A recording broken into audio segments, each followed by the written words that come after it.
আল্লাহর নবীজিকে জিবরাইল বলেন, ইয়া রাসূলুল্লাহ, প্রথম থেকে আপনাকে সবগুলো ব্যাখ্যা করে শোনানো হবে, এবার একটু বলেন তো আল্লাহর নবীজি দৃশ্য দেখলেন কয়টা? এবার একটু মনোযোগ দিয়ে শোনেন। এক নম্বরে আল্লাহর নবী কি দেখলেন? প্রথমে আল্লাহর নবীজি দেখলেন নিচে একটা পাথর দিয়া ওই পাথরের উপর মাথা রাখা হয়েছে। আল্লাহর জাহান্নামে যত শক্তিশালী ফেরেশতা আছে আল্লাহ পাক তাদের সম্পর্কে বলেন যে ওয়ায়াফআলুনা মা ইউমারুন আলাইহা মালাইকাতুন গিলাদুন শিদাদুন লা ইয়াসুনাল্লাহা মা আমারহুম ওয়ায়াফআলুনা মা ইউমারুন। কর্কশ নির্মম ব্যবহারকারী ফেরেশতা, রুক্ষ স্বভাবের অধিকারী ফেরেশতা, জাহান্নামের ফেরেশতাদের ব্যবহার আল্লাহ পাক তাদেরকে রুক্ষতা দান করেছেন, দয়াময় তাদেরকে দিয়ে আল্লাহ পাক সৃষ্টি করেন নাই। রুক্ষ ব্যবহারকারী ফেরেশতা একটা লোককে পাথর দিয়া মাথার মধ্যে আঘাত করা হচ্ছে। জিবরাইল বলেন, ইয়া রাসূলুল্লাহ, এইভাবে আঘাত করার কারণ হলো যাদেরকে মাথা থেতলে দেওয়া হচ্ছে, বারবার মাথার মগজগুলো বেরিয়ে যাচ্ছিল, এরা কারা, কোন অপরাধ জানেন নাকি? আল্লাহর নবীজিকে জিবরাইল বললেন, ইয়া রাসূলুল্লাহ, এরা দুনিয়াতে সুস্থ থাকার পরেও নামাজ আদায় করতো না, নামাজ না পড়ার কারণে এই সমস্ত বেনামাজিদের রেখে আল্লাহ পাক এই শাস্তির ব্যবস্থা করেছেন। জুড়ে করুন নাউজুবিল্লাহ। বেনামাজি আছে না নাই? জোরে কোন বেনামাজি আছে না নাই? এইরকম কঠিন শাস্তি অপেক্ষা করতেছে তাদের জন্য। আর হাদিসের মধ্যে আছে আল্লাহর নবীজি বলেন, মান ফাতাতহু সালাতুন ফাকান্নামা উতিরা আহলুহু ওয়া মালুহু। আল্লাহর নবীজি কি বলে শুনেন। আল্লাহর নবীজি বললেন, মান ফাতাতহু সালাতুন ফাকান্নামা উতিরা আহলুহু ওয়া মালুহু। যে ব্যক্তির এক ওয়াক্ত নামাজ ছুটে যায়, ভালো করে কান খাড়া করে শুনে রাখেন, যে ব্যক্তির এক ওয়াক্ত নামাজ ছুটে যায়, তার পরিবার পরিজন ধন সম্পদ সকল মালামাল হারায় আসে যেন একবারে ফকির হয়ে গেল। ওই ব্যক্তির জীবনে আর কিছুই রইল না, নিঃস্ব হয়ে গেল। জোরে কর নাউজুবিল্লাহ। তাহলে মাসের পর মাস, বছরের পর বছর কত ওয়াক্ত নামাজ আমরা পড়ি না, ওই নামাজ নিয়ে মোটেও আমাদের কোনো পেরেশানি নাই, এমন মুসলমান আছে না নাই? তাহলে এক নম্বরে বেনামাজিদেরকে শাস্তি দেওয়া হচ্ছে। দুই নম্বরে আল্লাহর নবীজি সাল্লাল্লাহু আলাইহি সাল্লাম দেখলেন একটা পাথর নিচে দিয়া চিৎ করে শুয়ে দেওয়া হয়েছে। জাহান্নামের ফেরেশতা আরেকটা বড় পাথর নিয়ে প্রকাণ্ড দূরে ওই ব্যক্তির বুকের উপর আঘাত করার কারণে বুকের পাথরের হাড্ডিগুলো টুকরো টুকরো হয়ে চারদিকে ছড়িয়ে যাচ্ছে। আল্লাহর নবীজি জিজ্ঞাসা করলেন, ও জিবরাইল, এরা কারা? জিবরাইল বলে, ইয়া রাসূলুল্লাহ, এরা হলো ওই সমস্ত লোক যারা দুনিয়াতে থাকতে গান বাদ্য বাজনা নিয়ে সারাক্ষণ ব্যস্ত থাকতো, গানের অনুষ্ঠান করতো, গানের অনুষ্ঠানে যেত, গানের আড্ডায় যেত, গান বাদ্য বাজনা পছন্দ করার কারণে তাদের এই কিয়ামতের দিন শাস্তি দেওয়া হচ্ছে। জোরে কর নাউজুবিল্লাহ। আমার প্রিয় বন্ধুগণ, যারা গান শুনেন, একটা হাদিস শোনাতে তাই বেশি হাদিস নয়, আরেকটা শাস্তির কথা হাদিসের মধ্যে গান শুনলে আছে। আল্লাহর নবীজি বলেন, মান জালাসা ইলা কাইনাতিন ফাসামিআ মিনহা সুব্বা ফি উযনাইহিল আনু কায়াউমাল কিয়ামাহ। সরদারে দু আলম নবীজি সাল্লাল্লাহু আলাইহি সাল্লাম বলেন, যে ব্যক্তি গান শুনে, যে ব্যক্তি গানের অনুষ্ঠানে যায়, গানকে যে ব্যক্তি কানের মধ্যে ঢুকায়, এক কথায় যে ব্যক্তি গান শোনে, আল্লাহর নবীজি বলেন কিয়ামতের দিন ওই সমস্ত ব্যক্তিদের কানের মধ্যে আগুন দ্বারা সীসা গরম করে, গরম জ্বলন্ত সীসা, ফুটন্ত সীসা তাদের কানের মধ্যে ঢেলে দেওয়া হবে। জোরে কর নাউজুবিল্লাহ। দুই নম্বরে গান শোনার কারণে এই শাস্তি দেওয়া হয় তাদেরকে। এবার দেখেন তিন নাম্বার, আল্লাহর নবীজি সাল্লাল্লাহু আলাইহি সাল্লাম জিজ্ঞাসা করলেন, ও জিবরাইল, ওই যে দেখতে পেলাম উটের মতো লম্বা লম্বা নাক, এই উটের মতো লম্বা লম্বা নাক ওলা লোকদেরকে হাঁ করায়া জাহান্নামের গরম কয়লা, জাহান্নামের গরম আগুন তাদের মুখের মধ্যে ঢেলে দিচ্ছে। আগুনগুলো পড়তে পড়তে পড়তে পড়তে তাদের নারী বুড়ি সহ পেছনের রাস্তা দিয়ে বের হয়ে যাচ্ছে। এরা কারা, কোন পাপের কারণে তাদেরকে শাস্তি দেওয়া হয়?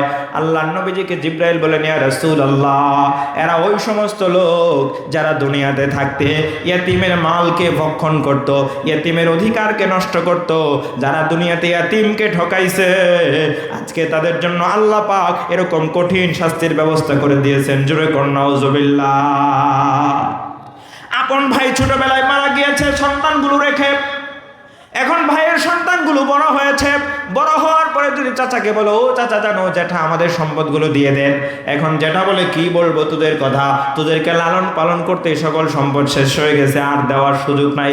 এরকম এতিমের মাল হরণ করে খায়, এতিমের মাল বক্ষণ করে, এরকম লোক সমাজের মধ্যে আছে না নাই?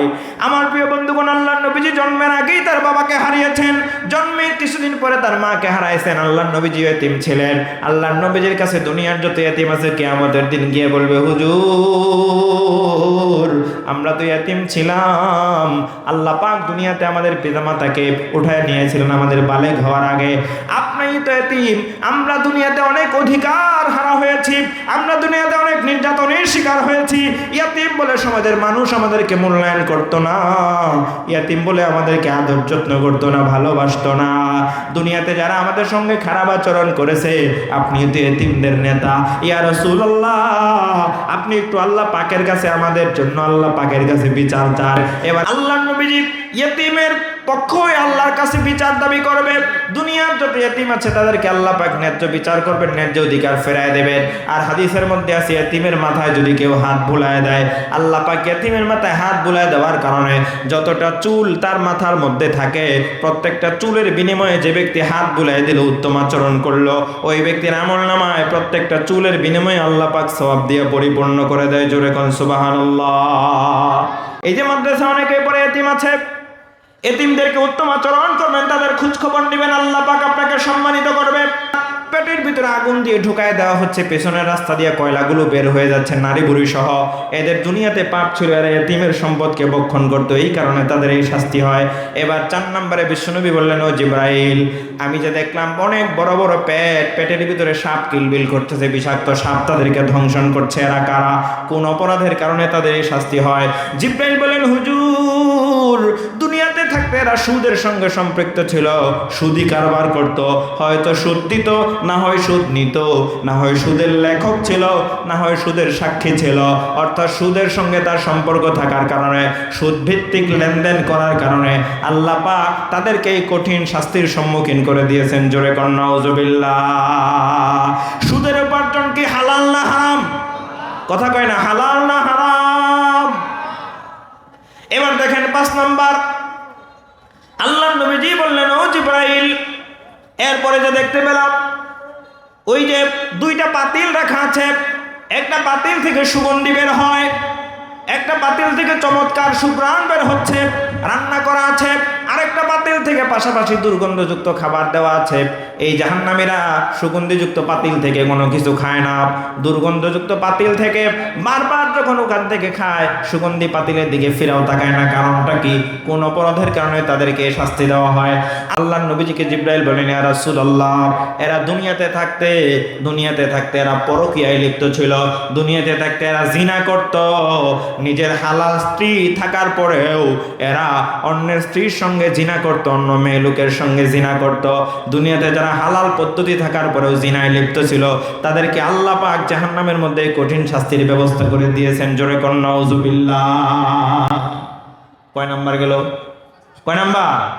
এবার দেখেন 6 নাম্বার, আল্লাহ নবীজি বললেন, হে জিবরাইল এরপরে যে আমি দেখলাম জাহান্নামীদের যত ময়লা আছে, জাহান্নামীদের যত পুজ আছে, রক্ত আছে, জাহান্নামীদের যত দুর্গন্ধযুক্ত পানি আছে, জাহান্নামীদের পেশাব পায়খানা, এগুলো এক জায়গায় জমা হয়। এই জাহান্নামীদের রক্ত, পুজ, দুর্গন্ধ, ময়লার মধ্যে হাবুডুবু খায় এরা কারা? জিবরাইল বলেন, ইয়া রাসূলুল্লাহ এদের অপরাধ হলো দুনিয়াতে এরা শরাব পান করতো, নেশাগ্রস্ত ছিল, নেশাগ্রস্ত হওয়ার কারণে আল্লাহ পাক তাদেরকে মারাত্মক শাস্তি দিয়েছেন।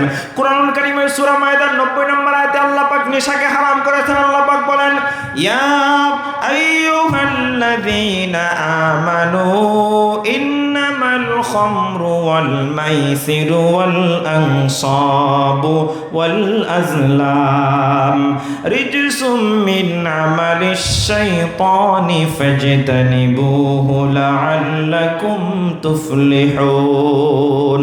এই আয়াতে আল্লাহ পাক 4টি জিনিসকে হারাম করেছেন। কয়টা? জোরে বলেন, কয়টা জিনিস নিষিদ্ধ করেছেন? আল্লাহ পাক যে বিষয়গুলো নিষিদ্ধ করেন সেই বিষয়গুলো হলো খাবিস, অপবিত্র।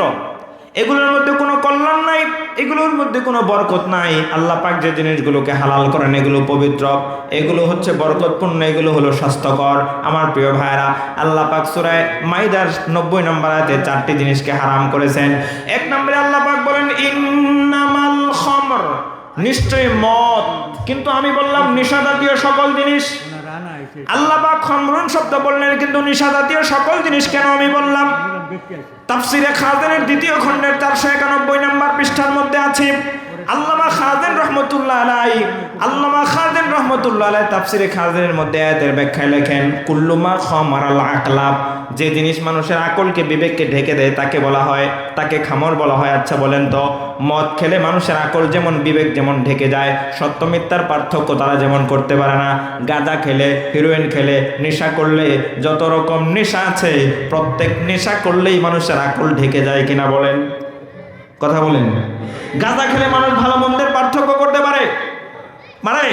তাহলে নিশাজাতীয় যত দ্রব্য আছে, সকল নিশাজাতীয় দ্রব্য যেগুলো খেলে মানুষের বিবেকের উপর পর্দা পড়ে, যেগুলো মানুষকে ভালো মন্দের পার্থক্য করতে দেয় না, ওই সমস্ত প্রত্যেক জিনিসকেই খামরুনের মধ্যে শামিল করা হয়েছে।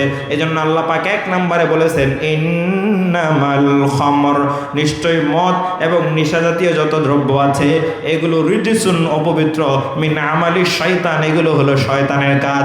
সুতরাং অপবিত্র এবং শয়তানের কাজের সঙ্গে সম্পৃক্ত হয়ে কোনো ব্যক্তি দুনিয়া এবং আখিরাতে সফল হতে পারে না।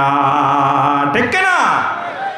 আগের আয়াতে মুমিন নারী পুরুষদেরকে সম্বোধন করার পরে আল্লাহ পাক 2য় আয়াতে বলেন ইন্নামা ইউরিদুশ শাইতানু আইয়ুকিআ বাইনাকুমুল আদাওয়াতা ওয়াল বাগদা ফিল খামরি ওয়াল মাইসির। আল্লাহ পাক বলেন, হে মুমিনেরা, শয়তান চায় মদ এবং জুয়ার মাধ্যমে নারী পুরুষের মাঝে, মুমিনদের মাঝে হিংসা বিদ্বেষ ছড়ায়া দিতে, নামাজ থেকে, আল্লাহর জিকির থেকে বিরত রাখতে। আল্লাহর জিকির থেকে বিরত আছে, নামাজ থেকে বিরত আছে। একটু হিসাব করে দেখেন, কোনো না কোনো ভাবে আপনি নেশার সঙ্গে, মদের সঙ্গে, জুয়ার সঙ্গে জড়িত আছেন। ঠিক কিনা? আমার প্রিয় বন্ধুগণ, রাসূল করিম সাল্লাল্লাহু আলাইহি ওয়াসাল্লাম এগুলো দেখার পরে আল্লাহ নবী যখন জান্নাতের বিভিন্ন নিয়ামতগুলো দেখছিলেন, আল্লাহ নবী জান্নাতে যাওয়ার পরে আল্লাহ নবীদের কাছে একটা জান্নাতের মধ্যে আওয়াজ এলো হযরতে বেলালের পায়ের আওয়াজের মতো। আল্লাহ নবী পরবর্তীতে যখন বেলাল রাদিয়াল্লাহু আনহুকে আসার পরে জিজ্ঞাসা করলেন, হে বেলাল, জান্নাতের মধ্যে আমি একটা আওয়াজ শুনতে পেয়েছি, জিবরাইল আমাকে বলেছে তোমার পায়ের আওয়াজ। বলো না গো বেলাল, তুমি কি করো, কি এমন আমল করো যে আমলের কারণে তোমার এরকম মর্যাদা হয়েছে? হযরতে বেলাল বলেন, হুজুর, আমি তো তেমন কোনো আমল করি না, আমার প্রকাশ্য গোপন সব আমল আপনি জানেন, কিন্তু একটা আমলকে আমি গুরুত্ব দেই, ওযু করি। ওযু করার পরে আমি বেলাল প্রত্যেক ওযুর পরে তাহিয়াতুল ওযু 2 রাকাত করে নামাজ আদায় করি ওযুর সম্মানে। আল্লাহর নবী বললেন, বেলাল, এই ওযুর করে তুমি 2 রাকাত নামাজ দুনিয়াতে পড়ো, আর আল্লাহ পাক তোমার পায়ের আওয়াজ জান্নাত পর্যন্ত পৌঁছায়া দিয়েছে। আল্লাহু আকবার বলেন। রাজি আছে তো? এই আমলটা করতে রাজি আছি তো ইনশাআল্লাহ? এরপরে আল্লাহ নবী যখন জান্নাত দেখছিলেন, জান্নাতের নিয়ামতগুলো দেখছিলেন, আল্লাহ নবীজি সাল্লাল্লাহু আলাইহি ওয়াসাল্লামের নাকে একটা সুঘ্রাণ ভেসে এলো। আল্লাহ নবী জিব্রাইলকে বললেন, ও জিব্রাইল, এইটা কিসের সুঘ্রাণ যেটা আমি আমার নাকের মধ্যে পাচ্ছি? আল্লাহ নবীজিকে জিব্রাইল বলেন, ইয়া রাসূলুল্লাহ, এটা হলো ওই সুঘ্রাণ, ফেরাউনের একটা দাসী ছিল, তার নাম মাসিতা। ফেরাউনের দাসী মাসিতার সুঘ্রাণ আপনি পাচ্ছেন। আল্লাহ নবীজি বললেন, ও জিব্রাইল, বলো না ঘটনাটা কি? হযরতে জিব্রাইল বলেন, ইয়া রাসূলুল্লাহ, ফেরাউন যখন নিজেকে সর্বশ্রেষ্ঠ খোদা বলে দাবি করেছিল, আল্লাহ পাক কোরআনে ফেরাউনের বক্তব্য তুলে ধরেছেন, ফাহাশারা ফানাদা ফাকালা আনা রাব্বুকুমুল আ'লা। ফেরাউন রাষ্ট্রের সকল মানুষকে একত্রিত করে বিশাল বড় সম্মেলন করে ফেরাউন ঘোষণা করলো, আমি তোমাদের সবচাইতে বড় রব, আমি তোমাদের সবচাইতে বড় খোদা। তখন ফেরাউন ঘোষণা করে দিল, কোনো কাজ শুরু করতে হবে আমার নামে, কোনো কাজ শেষ করতে হবে আমার নামে, আমার উঠতে নাম নিতে হবে, বসতে নাম নিতে হবে, আমি তোমাদের রব, আমার নাম ছাড়া কোনো কাজ করা যাবে না। এই রেড সিগন্যাল যখন ফেরাউন জারি করে দিল রাষ্ট্রের মধ্যে, সমস্ত মানুষ ফেরাউনের নাম নিয়ে কাজ শুরু করে, ফেরাউনের প্রশংসা করে কাজ শেষ করে। কিন্তু যারা সত্যিকার অর্থে ঈমান এনেছিল মুসা আলাইহিস সালামের উপর, তারা তো এক আল্লাহর উপর ঈমান এনেছে, আল্লাহর নামে তারা কাজ শুরু করে, আল্লাহর প্রশংসা করে কাজ শেষ করে। ফেরাউনের বাড়িতে একজন দাসী ছিল, সে একদিন কারো চুল আঁচড়াতে গিয়ে চিরুনিটা হাত থেকে পড়ে গেল। চিরুনিটা যেই না মাত্র তোলার সময় বলল বিসমিল্লাহ। বিসমিল্লাহ বলার পরে তাকে জিজ্ঞাসা করা হলো, তুমি এটা কার নাম নিলে? এখানে তো আমার বাবার নাম ছাড়া অন্য কারো নাম নেওয়া যায় না, আমার বাবার প্রশংসা ছাড়া অন্য কারো প্রশংসা চলবে না, তুমি কুল আল্লাহর নাম নিলে। ফেরাউনের এই দাসী তখন বলল, আমি আমার রব মুসা আলাইহিস সালামের রব সেই আল্লাহ পাকের নাম নিয়ে চিরুনিটা তুলেছে, আমি আল্লাহর উপর ঈমান এনেছি। ফেরাউনের কাছে সংবাদ দেওয়া হলো, আপনার রাজপ্রাসাদের মধ্যে একজন দাসী, সে আল্লাহর উপর ঈমান এনেছে, আপনাকে সে রব বলে মেনে নেয় না। ফেরাউন তাকে ডাকলো, ডাকার পরে বলল, তুমি যদি ঈমান ছেড়ে না দাও তাহলে তোমাকে কিন্তু হত্যা করা হবে উন্মুক্ত মাঠে, আগুন দ্বারা গরম তেল, ওই তেলের মধ্যে তোমাকে ফেলে দেওয়া হবে। ফেরাউনের দাসী বলল, ঈমান এনেছি, প্রয়োজনে জীবন দিতে পারি, তবু ঈমান ছাড়তে পারি না। সে তখন স্পষ্ট জবাব দিয়ে দিল, আমি আল্লাহ পাকের উপর ঈমান এনেছি, ঈমান আনার কারণে যদি আমাকে ফাঁসির কাস্টে ঝুলতে হয়, ঈমান আনার কারণে যদি আমাকে গরম তেলে পড়ে শহীদ হতে হয়, রাজি আছি, আমি শহীদ হতে রাজি, তবু ঈমান ছাড়তে পারি না। এরপরে যখন সংক্ষিপ্ত করে কথাগুলো বলে শেষ করে দিচ্ছি কয়েক মিনিটের মধ্যে, পরের দিন যখন আপনার রাষ্ট্রে ঘোষণা করে দেওয়া হলো ফিরাউন ছাড়া অন্য কাউকে রব মানার কারণে একজন মেয়ে লোককে কালকে প্রকাশ্যে যখন তাকে গরম তেলে দেওয়া হবে, সবাই তোমরা সেটা দেখবা, তার কয়েকজন বাচ্চা ছিল, তার কয়েকজন বাচ্চা কাচ্চা সহ তখন তাকে সবাইকে গরম তেলের মধ্যে ফেলে দেওয়া হলো। সর্বশেষে ছোট্ট মাসুম বাচ্চা, কুলের শিশু যে দুধ পান করে, তাকেও যখন ফেলে দেওয়া হবে, ওই মুহূর্তে ওই ছোট্ট মাসুম বাচ্চাটা বলে উঠলো মা।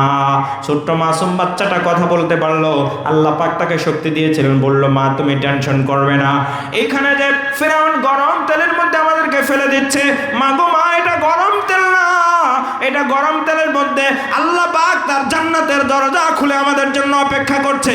আল্লাহু আকবার বলেন।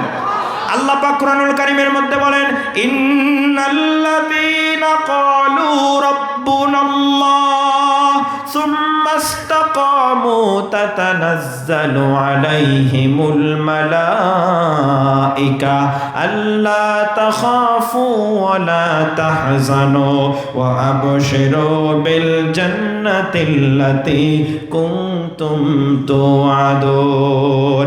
তখন জিবরাইল বলেন, ইয়া রাসূলুল্লাহ, গরম তেলে পড়ার কারণে তাদেরকে গরম তেলে ফেলে দেওয়ার সময় তাদের রক্ত চর্বিগুলো পুরোপুরি যে দুর্গন্ধ সৃষ্টি হয়েছিল, আল্লাহ পাক সেই দুর্গন্ধকে সুগন্ধিতে পরিণত করে জান্নাতের মধ্যে সংরক্ষণ করেছেন। ইয়া রাসূলুল্লাহ, একজন মুমিনের সুগন্ধিকে আপনার নাকে পৌঁছায় দেওয়া হয়েছে, তাদেরকে এতটা মর্যাদা দিয়েছেন আল্লাহ পাক, তাদের কথা দুনিয়ার কেউ জানুক আর না জানুক, বিশ্ব নবীজির মাধ্যমে আল্লাহ পাক সেই মুমিন নারীর কথা সর্বশ্রেষ্ঠ উম্মতদের কাছে পৌঁছায় দিয়েছেন। জোরে কোন সুবহানাল্লাহ।